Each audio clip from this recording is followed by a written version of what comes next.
আমার খুব অ্যালার্মিং, আমি মানে রীতিমতো আমি ভীত হয়েছি, সন্ত্রস্ত হয়েছি এবং আমি উৎকণ্ঠিত হয়েছি রাষ্ট্রের এই বিভিন্ন বাহিনীর অবস্থাটা দেখে। আমাদের রাষ্ট্রের সেনাবাহিনীর একজন প্রধান ছিলেন 2014 সালের যে একটা মানে অপনির্বাচন হয়েছে, যে অপনির্বাচন করার সময় সেনাবাহিনীর প্রধান ছিলেন লেফটেন্যান্ট জেনারেল ইকবাল করিম ভূঁইয়া অথবা general Iqbal Karim, whatever. জি। তো উনি ফেসবুকে বেশ কিছু লেখা লিখছেন এবং সেটা একটু পত্রিকাতে প্রকাশিত, এবং সেখানে আমি যেটা দেখতে পেলাম, ইভেন ফ্রম আর্মি, যারা বিজিবিতে, র্যাবে, নানা প্রতিষ্ঠানগুলো যারা ডেপুটেড হয়েছিল, তাদেরকে কিভাবে মানে শেখ হাসিনার প্রশাসন, তার সরকার কিভাবে অপব্যবহার করেছে খুনে, গুমে, নানা ধরনের মানে দুর্নীতিতে নানানভাবে, এবং many of them perhaps return to army as well as, নিয়ম অনুযায়ী তারা আর্মি থেকে গিয়েছে, আর্মিতে ব্যাক করেছে।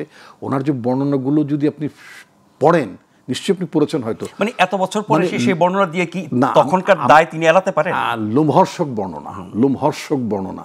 এখন কথা হচ্ছে কি, আমি যেটা আপনার অনুষ্ঠানের মাধ্যমে আমি যেটা বলতে চাবো, সরকারের উচিত হবে, সরকার, দেশে তো একটা সরকার আছে, সরকার উচিত হবে ইকবাল করিম ভূঁইয়ার বক্তব্যটাকে আমলে নিয়ে তদন্তে যাওয়া। কারা কারা, শুধু আপনি তো পুলিশ নিয়ে কথা বলছেন, পুলিশের বাইরে মানে কারা কারা অপকর্মের মধ্যে লিপ্ত ছিল এবং তারা ব্যাক করেছেন, তারপরে তারা এখন সমাজে তাদের কি অবস্থান আছে।